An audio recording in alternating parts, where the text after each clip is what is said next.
Hello everyone. Today we're going to go over how to change the motor belt inside of a Keystone Projector 16mm model A-81. I recently picked this up at a secondhand store. Fairly cheap, it was only $30. It does work. I turned it on. It did have a motor belt on it and it immediately disintegrated. So now I need to change it because I have a replacement in from eBay. Let's talk about the projector a little bit here first though. I actually was able to get the manual with the purchase of this projector. We can see that we have the model A-81. Inside the table of contents, it shows us how to do pretty much everything.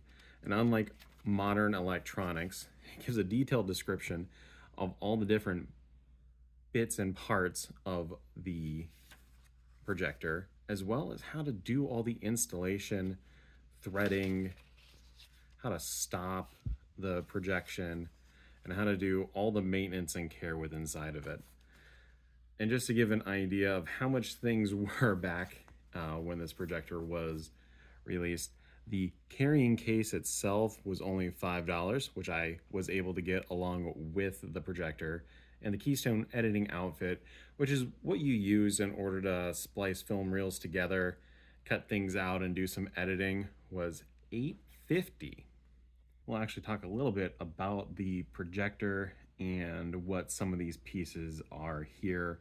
So we have the upper and lower reel shaft, so when we actually are ready to watch a movie, we'll mount the film reels here, and then the film will loop through. You can actually see on the projector itself, it shows you how to loop the film through the projector. We have where the lens would go. Right now you can see that the projector itself does not currently have a lens. Here is the motor itself. This is what moves all the mechanical parts on the projector.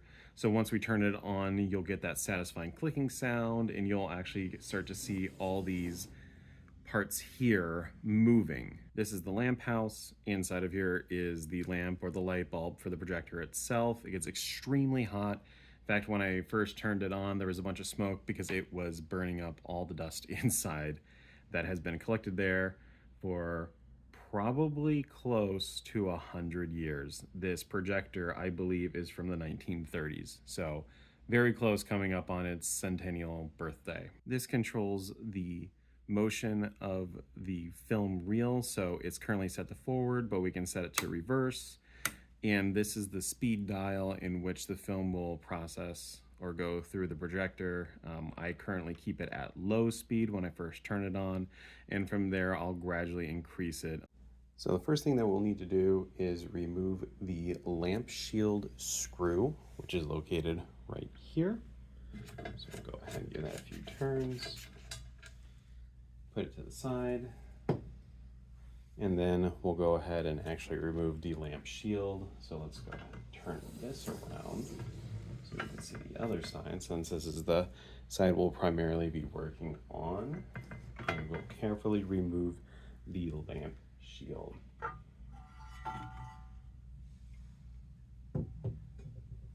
Next, we'll need to remove the lamp housing part here and the lamp.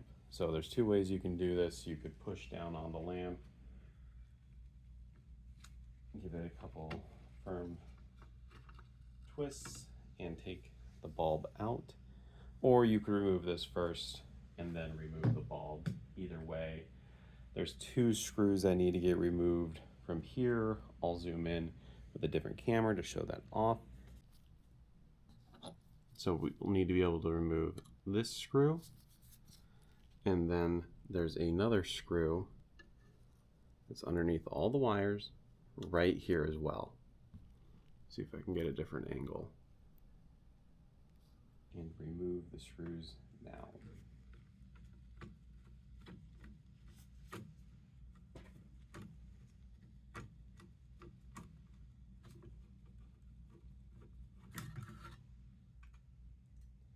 I had one of the screws previously removed just to speed it up. Put both of my screws there. Next, we're going to move the belt speed indicator. It also makes it go forward and reverse. There's one screw holding this in. It's a swivel point. The screw is located down here at the bottom.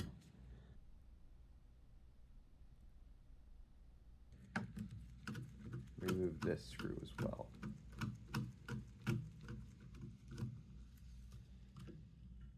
Now you can swivel that out. So now that this is swivelable, we'll go ahead and remove the back plate. There's two screws that are holding this in place. This can be a little bit tricky to remove. Can take a little bit of wiggling. And now we have exposed where the belt will go. Okay, now that we have everything ready, we're gonna go ahead and put the new belt on. I'll put the dimensions for this belt. Kind of hard to see because it's so small. But I'll go ahead and put the dimensions in the description. Considering that these things are gonna become harder and harder to find, I did some measurements for it. So hopefully someone can just get it like machine made in the future. But we're gonna go ahead, we're gonna put the belt on. I've never done this before, so it's gonna be a learning experience. So I did a slight cut here. What you can do is you can adjust the pitch of the projector by moving this dial here. So you see how it can go up, it can go down. What I did was I pushed it all the way back and I was able to get it to loop around the motor piece here. So now that I've kind of got it where I need to, I'm going to feed the belt up.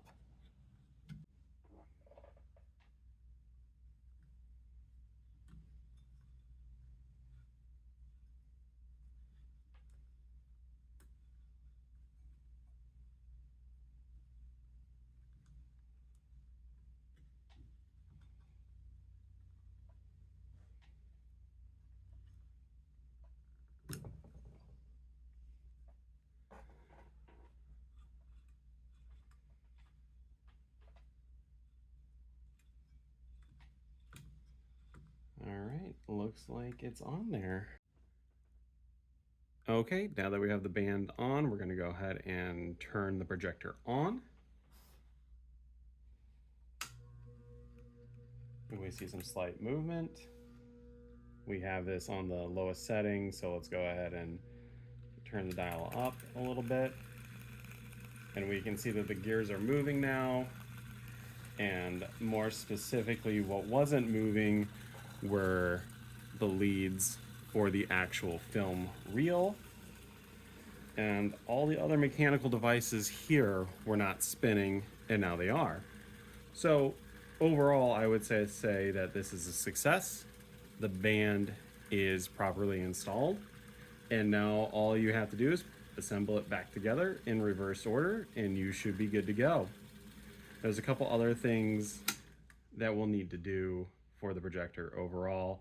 We're gonna need to oil it, which we're gonna do in a future video. I need to get a lens for it, and then finally actually projecting some film, which we will all do in the future, and you'll watch all the steps needed in order to take care of this.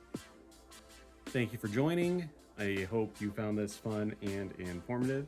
And remember, since I said it, that's canon.